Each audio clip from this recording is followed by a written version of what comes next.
Metabolism TV में आपका स्वागत है, जो आपके लिए मेटाबॉलिज्म और स्वास्थ्य के बारे में सही जानकारी। सूरज की रोशनी का महत्व, विटामिन डी और कैंसर। मैं फ्रैंक सुआरेज हूँ, मोटापे और मेटाबॉलिज्म का विशेषज्ञ। कई लोगों ने हमें कैंसर के विषय पर, विटामिन सी के विषय पर सवाल पूछे हैं, क्योंकि कई देशों में विटामिन डी की कमी और कैंसर के बीच जो संबंध खोजा गया है वह सुर्खियों में आया है। और कैंसर हम में से ये लाए हुए 2 लोग हैं जिनके पास विभिन्न परिवार के सदस्य और प्रियजन हैं जो इस भयानक बीमारी से प्रभावित हो रहे हैं। लेकिन हम एक पल के लिए बात करेंगे कि आप उस स्थिति से कैसे बच सकते हैं। यहाँ तक कि अगर आपको ये है तो आप इसे नियंत्रित करना कैसे शुरू कर सकते हैं। मैं एक पल के लिए बोर्ड पर जा रहा हूँ, कृपया थोड़ा ध्यान दें। हाल ही में वॉशिंगटन विश्वविद्यालय के मेडिकल स्कूल द्वारा किया गया एक अध्ययन, हाल ही में ये एक अध्ययन ही था जहां परीक्षण किए जा रहे थे लगभग 1244 लोगों के साथ, है ना, लगभग उन परीक्षणों में जो उन्होंने किए, जो वॉशिंगटन विश्वविद्यालय से हैं, वे विटामिन के स्तर की समीक्षा और जांच कर रहे थे। विटामिन डी का सबसे सक्रिय रूप विटामिन D3 है। विटामिन 1, 2, 3 विटामिन D3 है,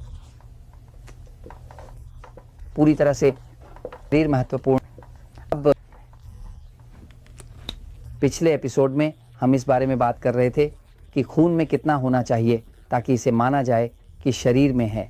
लेकिन वॉशिंगटन विश्वविद्यालय के मेडिकल स्कूल के शोधकर्ताओं द्वारा किए गए इस अध्ययन ने यह खोजा कि मूल रूप से इन 1244 लोगों में पाया गया कि 70 से 90% तक की सारी विटामिन डी जो इन प्रतिभागियों के खून में थी वह सूरज से आई थी। तो खून में पाए गए विटामिन डी का 70 से 90% जो सूरज से आता है वह विटामिन डी का एक विशेष रूप है। वास्तव में ये घुलनशील होता है, वास्तव में ये घुलनशील है। गंधक में यह एक प्रकार का विटामिन है जो गंधक में घुलनशील है। यह विटामिन D3 जो शरीर सूरज के प्रभाव में बनाता है, यह एक पानी में घुलनशील विटामिन है। तो विटामिन डी, अगर आप एक टैबलेट, एक कैप्सूल विटामिन डी लेते हैं तो आप देखेंगे कि यह एक तेल है। तेल पानी के साथ अच्छी तरह से नहीं मिलते। मानव शरीर में सबसे अधिक पानी होता है, इसमें 65% पानी होता है।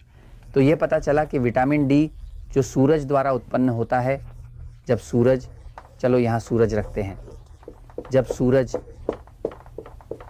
सूरज की रोशनी त्वचा पर पड़ती है, वहाँ शरीर से संपर्क करता है। शरीर का कोलेस्ट्रॉल जो पूरे त्वचा में होता है वह जैविक रूप से, स्वचालित रूप से विटामिन D3 का उत्पादन करता है।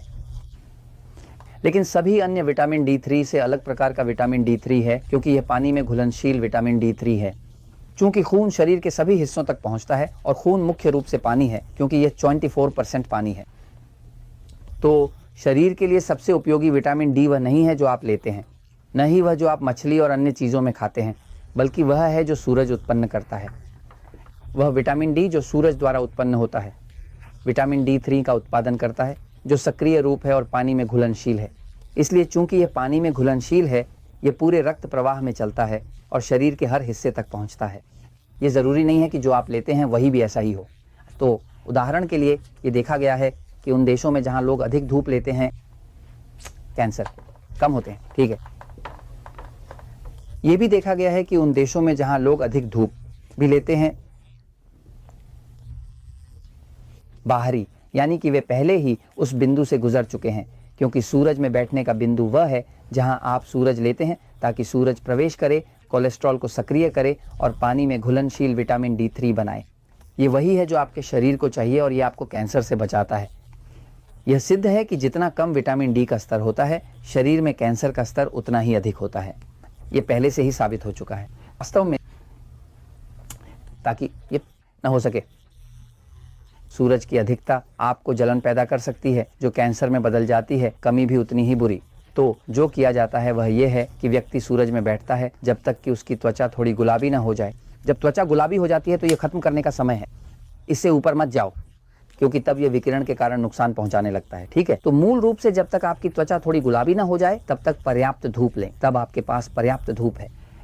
वह सूरज की रोशनी एक दिन की 2 दिन तक बनी रहती है, इसलिए आपको इसे हर दिन करने की ज़रूरत नहीं है। लेकिन अगर आप विटामिन डी के स्तर को बढ़ाना चाहते हैं तो आप इसे हर दिन कर सकते हैं, अगर आपकी त्वचा गुलाबी ना हो और यह सुनिश्चित करें कि आपका शरीर अच्छी तरह से हाइड्रेटेड है। खैर, हम अब जानते हैं कि शरीर में सक्रिय विटामिन सी का 70 से 90% हिस्सा सूरज से आता है। इसलिए अगर आप ज़्यादा धूप नहीं लेते हैं तो आपके शरीर में विटामिन डी की कमी होगी। जब आप लैब में जाएं और अपने डॉक्टर से कहें कि वह आपको टेस्ट करवाने के लिए कहें, तो विटामिन डी का सामान्य स्तर स्वस्थ होना चाहिए। यह 50 नैनोग्राम प्रति डेसीलीटर से 660 नैनोग्राम प्रति डेसीलीटर होना चाहिए। अगर आपको कैंसर है तो ये 70 या उससे अधिक होना चाहिए, ठीक है। लेकिन 40 के बारे में जो बातें की जाती हैं उसे स्वीकार मत करो, ये झूठ है। कैंसर से बचने के लिए सुरक्षित स्तर वह है जब आप डॉक्टर से कहते हैं कि वह इसे लैब टेस्ट में मापे। ये 50 से 60 होना चाहिए और इसे वहीं होना चाहिए, है ना। खैर, आप कैंसर से बच सकते हैं, आप अपने स्तर को बढ़ा सकते हैं और यह बहुत सस्ता है क्योंकि आप इसे सूरज के साथ करते हैं। और मैं ये आपको वास्तव में सचमुच बताता हूँ क्योंकि सच हमेशा जीतता है।